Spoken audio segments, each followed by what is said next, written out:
1단원으로 들어가게 되지요. 지난 시간까지 해서 무려 6시간 동안 1단원을 쭉 달려왔습니다. 이제 2단원으로 들어가요. 2단원은 민주국가와 정부라고 되어 있습니다. 이 정부가 주인공인 셈이야, 2단원에서는.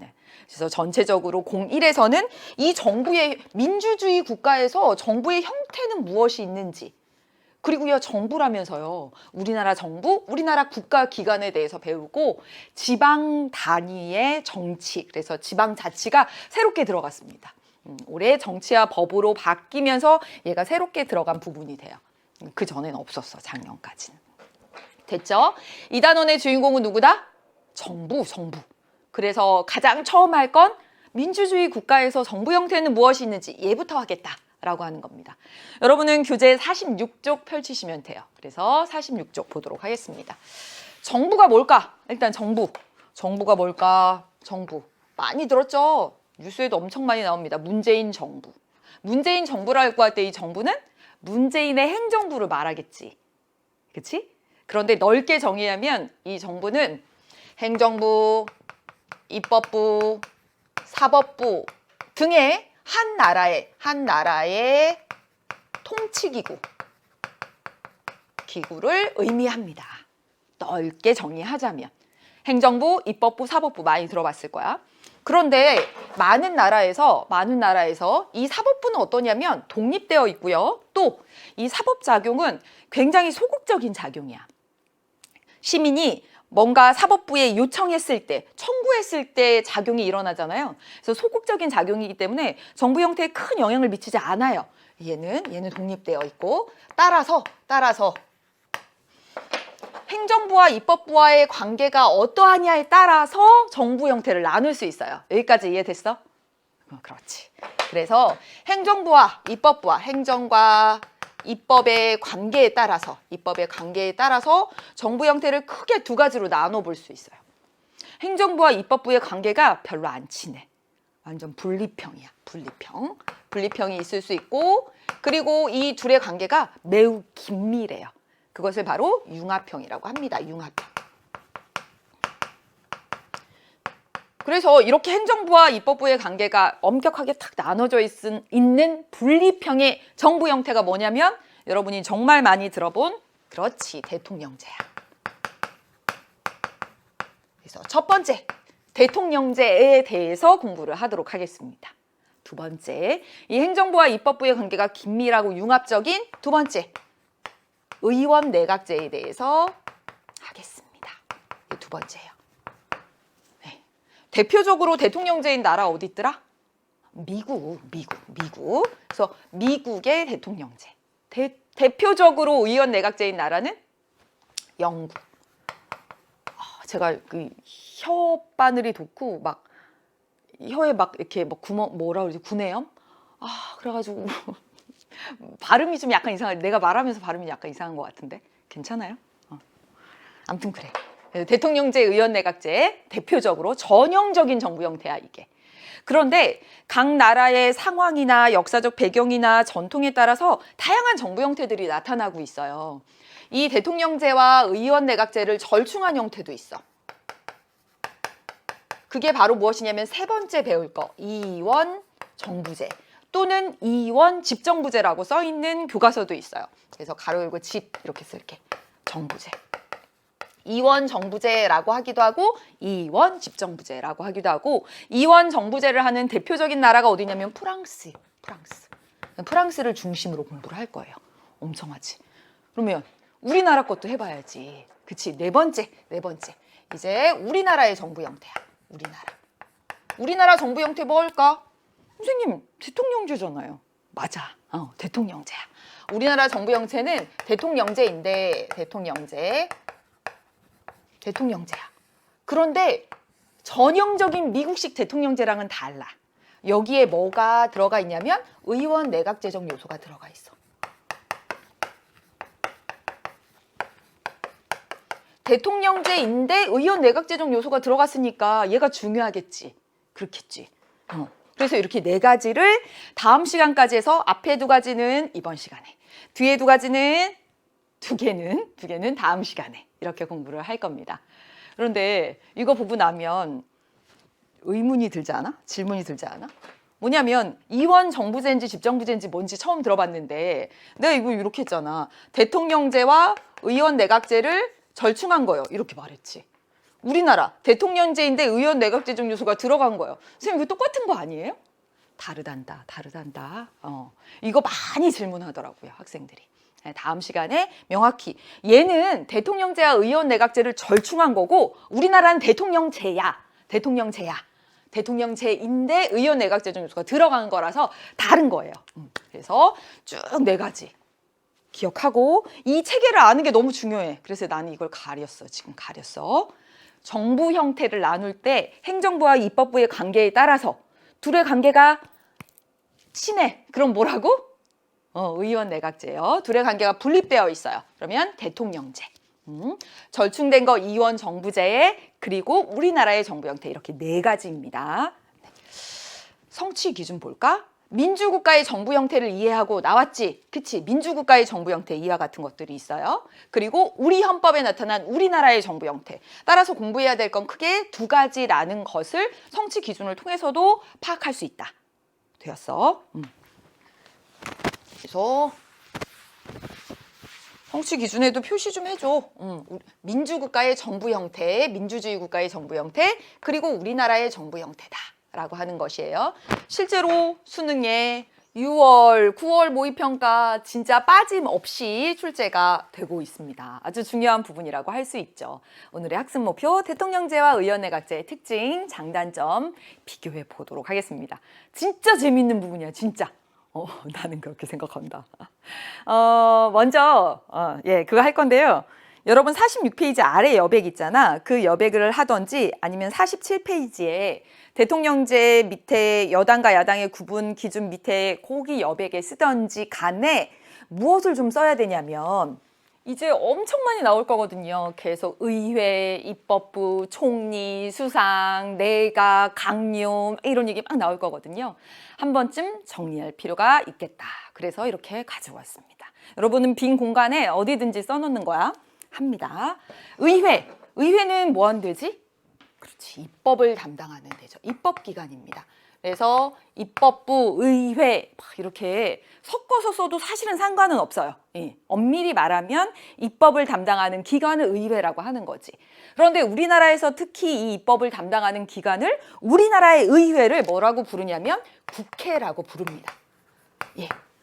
그래서 의회, 국회, 입법부 같은 맥락에서 놓고 알고 있으면 되겠다. 두 번째, 내각. 진짜 많이 들어봤죠. 내각은 의원 내각제 국가에서 행정을 담당하는 데야. 그래서 내각, 행정권 뭐 이렇게 비슷하게 생각해도 돼. 그리고 우리나라에서는 이 내각의 기능과 유사한 기능을 하는 그런 기구가 있어요. 그게 바로 무엇이냐면 국무회의야. 나라의 업무에 대해서 같이 모여서 회의하는 거지. 그래서 내각, 행정 또는 국무회의 같이 연결해 놓고 해도 크게 틀리지 않는다. 이런 용어들이 막 섞여서 나오니까. 그 다음에 또 있어요. 뭐냐면 강요라고 하는 말이 나올 거예요. 강요. 강요는 뭘까? 이 료자가 무슨 료자냐면 동료. 다시 말하면 내각의 친구들, 내각의 동료들. 그럼 더 쉽게 생각해 볼까? 내각을 행정권을 담당한다며 행정부의 동료들은 누구야? 행정권을 담당하는 사람들. 대장은 대통령이겠지. 그 다음 장관들. 따라서 강요, 장관 같이 놓고 생각하면 돼요. 또 있어. 우리나라에는 이 내각과 매우 유사한 국무회의라고 하는 기구가 있다고 했어요. 이 국무회의에 회의를 하려면 누군가 참석해야 될 거 아니야. 대통령도 참석하고 국무총리도 참석하는데 여기에 국무위원들이 참석해요. 그럼 이 국무위원들이 누가 될까? 장관이 가서 국무위원이 돼. 그래서 우리나라의 국무위원은 장관이다 라고 해도 틀리지 않는다는 거예요. 이거는 우리나라의 국가기관 할 때, 행정권 할 때 다시 한번 하게 됩니다. 따라서 다시 정리한다. 강요, 장관, 국무위원 같이 놓고 봐도 된다는 겁니다. 됐지? 또 있어. 또 총리 들어봤죠? 예, 총리. 수상이라고 하기도 해요. 그래서 교과서에 보면 총리라고 나오기도 하고 수상이라고 나오기도 해. 같이 놓고 생각하면 되고, 우리나라는 특별히 우리나라도 총리 있어. 근데 우리나라는 뭐라고 불러요? 국무총리. 그럼 미리 얘기해 볼까? 우리나라 국무회의에 국무위원, 장관하고 국무총리랑 같이 가서 회의해요. 대통령이랑. 행정부의 대장이잖아. 대통령, 국무위원, 장관들, 그리고 국무총리가 같이 가서 회의해요. 지금 미리 말해줬다? 다음에 또 말해줄게. 여기 연결 이렇게 해놓고. 또 있습니다. 여당. 진짜 많이 들어봤죠? 여당 뭘까? 지금 여러분들은 잘 알까? 잘 모르겠네. 옛날에 대학교 막 입학하고 나서 제가 정치외교학과 갔잖아요. 이과였던 제 친구가 저한테 생각나. 야, 여당이 뭐야? 야당이 뭐야? 걔가 식품영양학과인가 그랬는데 그때는 어떻게 이걸 모를 수 있어? 막 이랬는데 지금 생각하면 너무 당연히 모를 수도 있겠다. 관심이 없으면 그렇게 생각이 들더라고요. 여당, 이 여자는 무슨 여자냐면 더불어 여자. 누구랑 더불어서 가는 정당? 지배하는, 행정권을 담당하는 측과 더불어 가는 정당이에요. 마침 우리나라 여당이 더불어민주당이라 그런 것은 아니고 더불어 여자, 그리고 영어로 말하면 룰링 파드입니다. 룰링, 지배하는 정당. 그래서 대통령제에서는 당연히 여당이 누가 되냐면 대통령이 나온다, 대통령을 배출한다. 의원 내각제 국가에서는 총리가 나온 당이 보통은 다수당이에요. 다수당. 의회에서 가장 큰 정당 다수당. 이 여당이 됩니다. 야당은 뭘까? 야당. 이 야자는 무슨 야자냐면 들판 야자. 저기 좀 멀리 떨어져 있는, 영어로 말하자면 오퍼지션 파티예요. 그래서 오퍼지션, 반대하는. 그래서 여당이 아닌 정당들, 야당이 됩니다. 우리나라의 더불어민주당이 여당이고 대통령을 배출한 정당이니까 그 밖의 정당, 바른미래당, 자유한국당, 그리고 정의당 등등이 야당이 되는 거예요. 됐어. 여기까지 됐고, 그 다음에 있습니다. 국가 원수, 행정부 수반. 이 말은 여기서도 배우고 다시 우리 2단원의 02, 우리나라의 국가기관 행정부 가서도 또 나올 거야. 그러니까 얘는 잘 알고 가야지. 저 고등학교 때 배울 때 국가 원수, 왼수인가? 국가의 왼수인가? 행정부 수반, 쟁반인가? 진짜 그렇게 생각했어. 이 뜻을 설명해 주지 않는 거야. 뭐 내가 찾아봤으면 되겠지만 제가 그렇게 능동적인 공부를 하지 않았나 보죠. 예. 그래서 이런 의미를 명확히 해주는 게 너무 중요하다고 생각해요.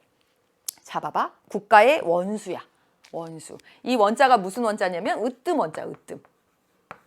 숫자는 우두머리 숫자. 따라서 국가 원수는 왼수가 아니라 국가의 제1등 가는 대장, 우두머리를 말하는 겁니다. 따라서 우리나라의 국가 원수는 누가 될까? 1등 가는 대장. 대통령. 1등 가는 대장. 그러면 행정부 수반은 뭘까? 이 숫자 또 나왔네. 이 숫자가 무슨 숫자겠어? 우두머리 숫자. 반은 1반, 2반, 3반 할 때 그 반. 따라서 우리나라의 통치기구를 보자면 우리나라의 통치기구 어떻게 돼 있어요?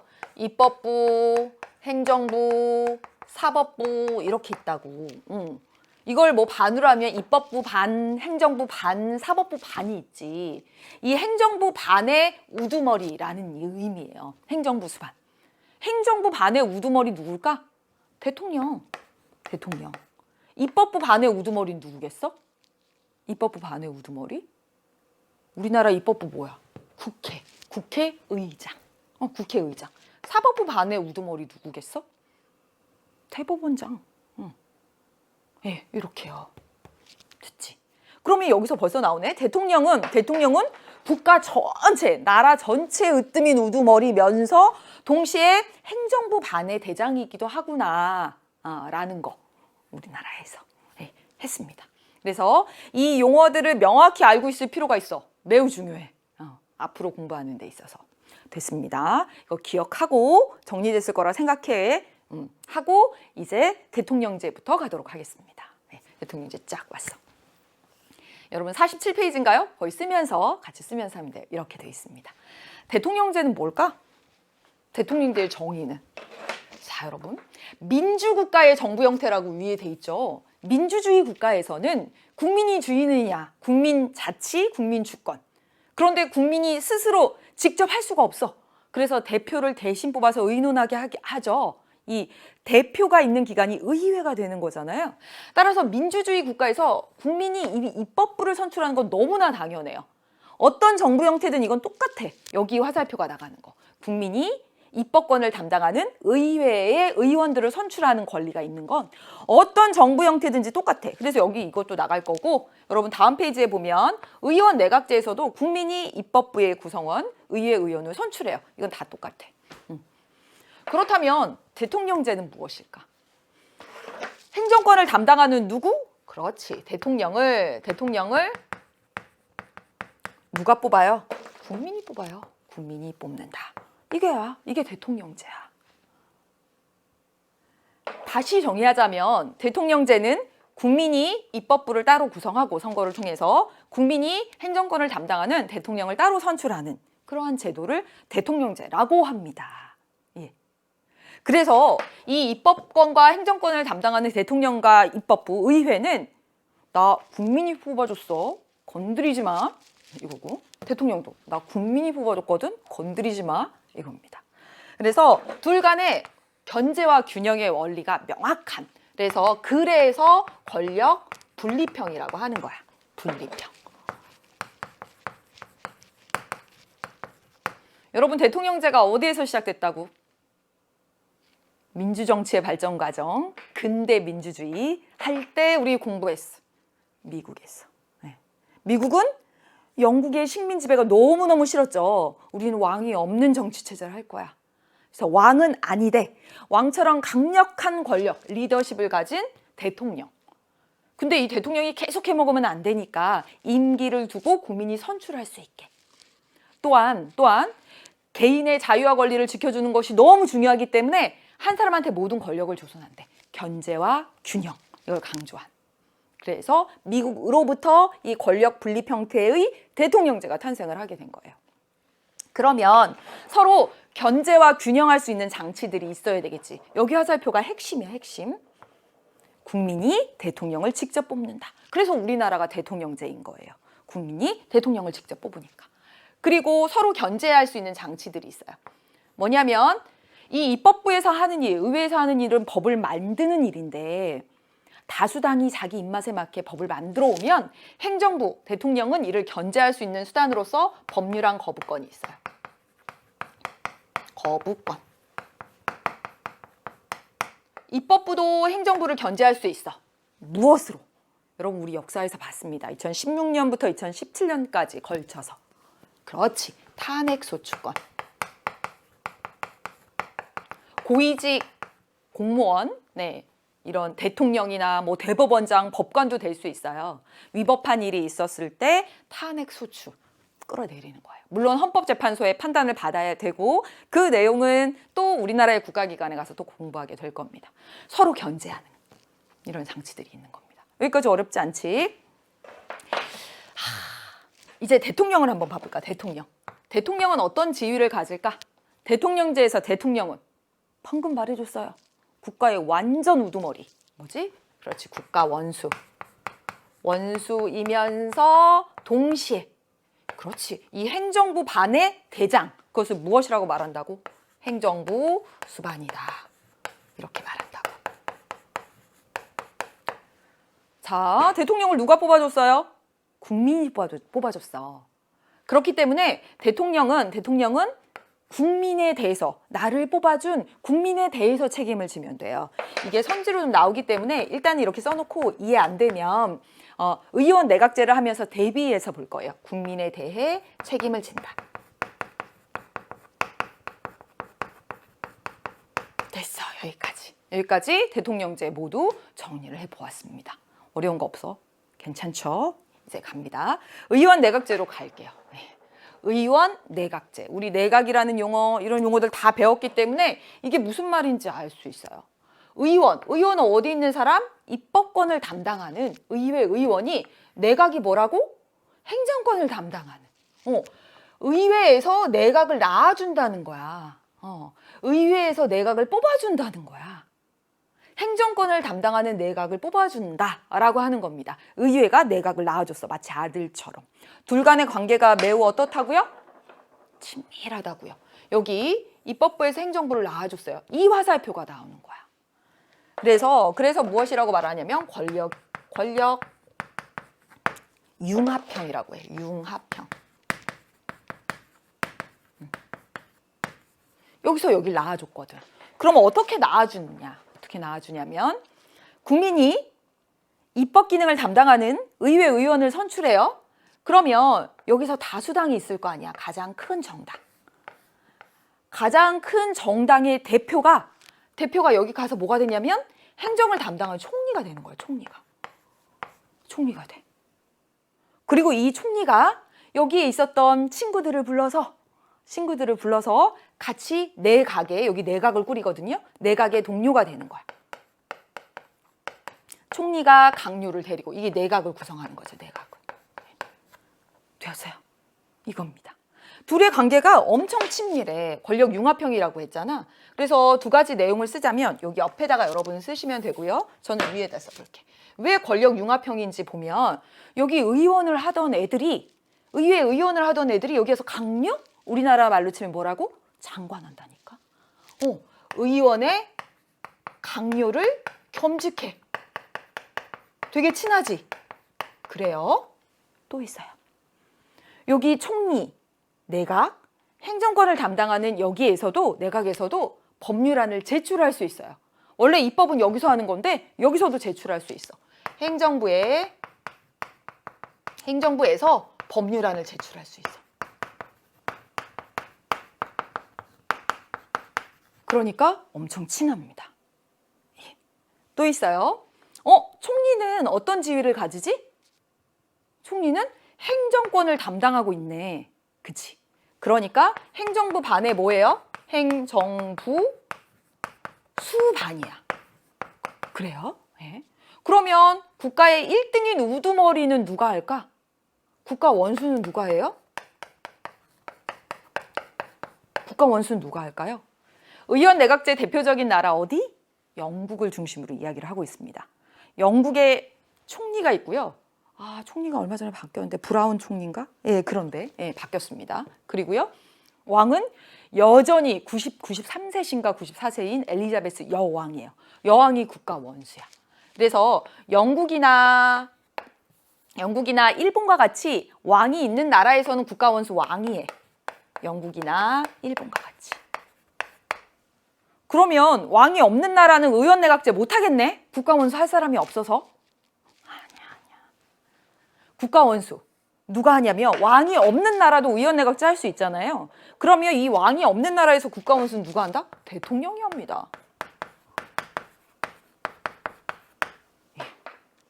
제가 이거 왜 빨간색으로 쓰냐면 제시문 안에 대통령이 어쩌고 저쩌고 이렇게 돼 있으면 대통령이 있어? 그럼 대통령제인가? 이렇게 해버린다고. 아니라고. 대통령제는 가장 핵심적인 건 국민이 대통령을 뽑아야 돼요. 그래야 대통령제야. 직접 선출해야 돼. 그래야 대통령제인데 여기 국가 원수로서 의원 내각제 국가에서의 대통령은 국민이 직접 선출하지 않습니다. 그러니까 대통령제라고 하지 않는 거야. 대표적으로 대통령이 있는 의원 내각제 나라가 어디 있냐면 독일이 있어요. 이탈리아도 그래. 인도도 그렇고. 독일과 같은 경우에 대통령이 있는데 연방회의인가 그런 데서 뽑아요. 국민이 직접 뽑지 않지. 그래서 대통령이 제시문에 있다고 해서 무조건 대통령제다라고 생각하면 안 된다는 겁니다. 오케이? 잘했어. 이 의원 내각제는 영국에서 등장했다고 했잖아요. 영국에서 언제부터? 우리 공부했다. 권리장전. 절대 왕이 막 절대 왕 전제 정치를 하니까 메리 데려왔죠. 메리 남편 윌리엄 데려왔었지. 그치? 그래서 의회가 왕한테 우리 의회의 권리를 써놓은 글을 드립니다 하면서 권리장전 줬잖아요. 그래서 그때 의회가 주된 역할들을 담당하고 왕은 군림하되 통치하지 않는다라고 하는 원칙이 세워진 거였어요. 됐어요. 이제 여기서 이제 진짜 어려운 게 하나 남았어. 이게 의원 내각제를 우리가 하지 않으니까 되게 어려워해. 지금부터 설명해 볼게. 자, 여기 입법부가 행정부를 낳아줬어. 여기 입법부에서 내각을 구성했어요. 내가 낳아줬으니까 뭐냐면 이렇게 할 수도 있어. 아, 내가 뽑아주고 나니까 내가 보니까 또 얘네가 잘못하네. 너네 나와. 다른 애들 시켜야겠어. 할 수 있는 거야. 그렇지. 이게 내각 불신임입니다. 네, 불신임.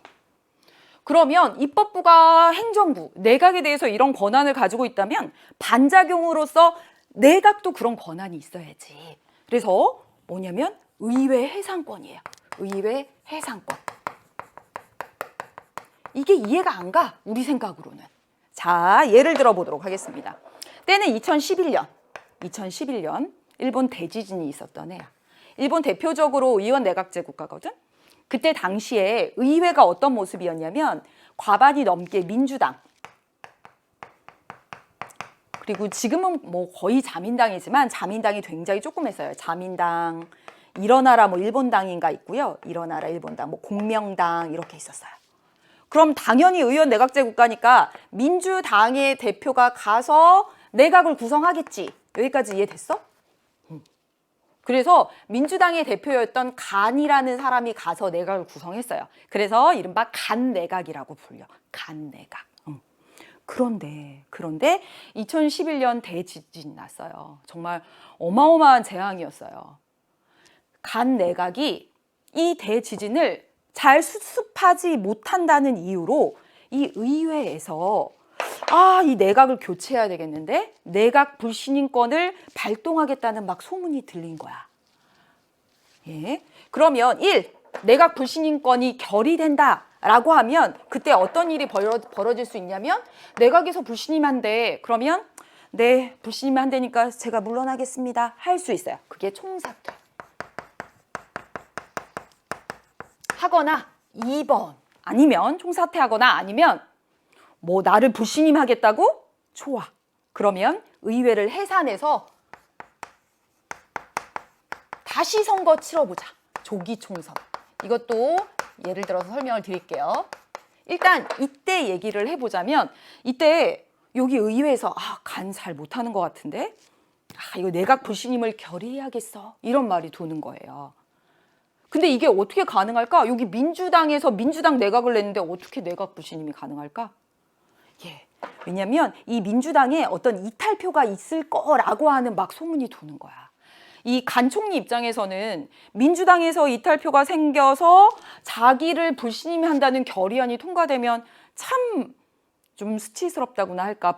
좀 싫잖아요. 그래서 간 총리가 어떻게 했냐면 내가 지금 지진 이 사태를 잘 마무리 짓고 내가 사퇴하겠다. 몇 개월 뒤에 사퇴하겠다라고 약속을 하고 그때는 내각 불신이 많이 결의되지 않았었습니다. 그리고 약속대로 간 총리가 사퇴를 하고 그다음에 노다 내각이 성립이 됐어요. 이처럼 의원 내각제를 보면 뒤에 가서도 장점으로 얘기하겠지만 어떤 정치적 사안에 있어서 책임성이 굉장히 민감해. 이런 사태를 제대로 수습하지 못했으면 책임을 지고 물러나는 거지. 대통령제랑 굉장히 큰 차이라고 볼 수 있어요. 예. 아니면 이럴 수도 있었어요. 간 총리가 뭐? 나를 지금 불신임한다고? 좋아. 그러면 의회를 해산하고 다시 의회 선거를 치러보자. 그래서 다시 의회 선거를 치렀는데 민주당이 여전히 많이 나오면 간 총리는 이렇게 말하는 거지. 보라고. 국민들이 나를 지지하고 있다고. 그러니까 난 계속할 거라고. 이렇게 할 수 있다는 거죠. 예. 그래서 실제로 이 내각 불신임권이 결의가 됐을 때 반작용으로 의회가 해산되는 경우도 있지만 내각 불신임권이 안 왔는데도 의회가 해산되는 경우도 있습니다. 예. 그래서 2017년 일본의 총리 누구? 아베 총리는 2012년부터 지금까지 쭉 총리를 해오고 있어요. 그런데 2017년에 이 아베 총리 스캔들이 막 사학 스캔들 뭐 이런 것도 있고 지지율이 막 떨어지고 있었어. 그런데다가 아베 총리는 제가 몇 강에서 했더라? 평화헌법 얘기할 때도 얘기했지만 이 헌법을 개정하고 싶은 좀 그런 열의가 있었어요. 그래서 이러한 자기의 재신임을 묻고 이 국면을 전환하기 위해서 의회를 해산하고 조기 총선을 치렀었어요. 2017년에. 이렇게. 그래서 실제로 아베 총리가 소속된 자민당이 압승을 거둠으로써 봐! 국민들은 나를 지지하고 있잖아. 이렇게 할 수도 있다는 거죠. 예, 그랬었습니다. 그래서 이 내각 불신임이나 의회 해산권이라고 하는 말이 굉장히 좀 어려워서 사례를 통해서 얘기를 했고요. 이러한 사례들은 제가 장단점 하면서 또 얘기하겠습니다. 영국을 가지고 또 얘기하도록 하겠습니다. 여기까지 봤어요. 이제 각각 특징 정리하고 장단점까지 가면서 대표적으로 의원 내각제 국가인 일본 얘기를 중심으로 했고 이제 영국 얘기도 해볼게요. 가보겠습니다. 대통령제부터 정리를 해보도록 하자. 47쪽입니다. 47쪽. 여러분은 그 아래에 이 개념 다시 봄이라고 하는 거 제가 필기하면서 열심히 설명한 거야. 그러니까 먼저 채워보고 저랑 같이 그러니까 몇 번을 반복하는 거지. 스톱하고 여러분이 먼저 체크해 보세요. 꼭 해보도록 하겠습니다. 여기 있어요. 입법부와 행정부가